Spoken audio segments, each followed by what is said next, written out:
അന്തിക്കാട് പടിയം കൊച്ചത്ത് മുത്തപ്പൻ ശ്രീ രുദ്രമാല ഭഗവതി ക്ഷേത്രത്തിലെ തിരുവാതിര മഹോത്സവം ആഘോഷിച്ചു. പുലർച്ചെ നിർമാല്യ ദർശനം, വാകച്ചാർത്ത്, ഗണപതി ഹവനം, ഉഷപൂജ, താലത്തോട് കൂടിയ ശീവേലി എഴുന്നള്ളിപ്പ്, പ്രസാദവൂട്ട് എന്നിവ ഉണ്ടായി. ക്ഷേത്രം മേൽശാന്തിമാരായ ചലേഷ് ശാന്തി, സനൽ ശാന്തി എന്നിവർ ചടങ്ങുകൾക്ക് മുഖ്യ കാർമ്മികത്വം വഹിച്ചു. തുടർന്ന് ഉച്ചയ്ക്ക് ശേഷം മോഹനൻ മാരാരുടെ പ്രാമാണികത്വത്തിൽ പൂരം എഴുന്നള്ളിപ്പ് നടന്നു.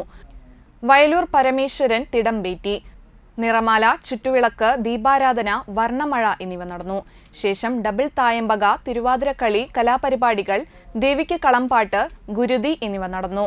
ക്ഷേത്രം ഭാരവാഹികളായ secretary KG Mahendran, president KA Haridas, treasurer KV Balakrishnan എന്നിവർ നേതൃത്വം നൽകി.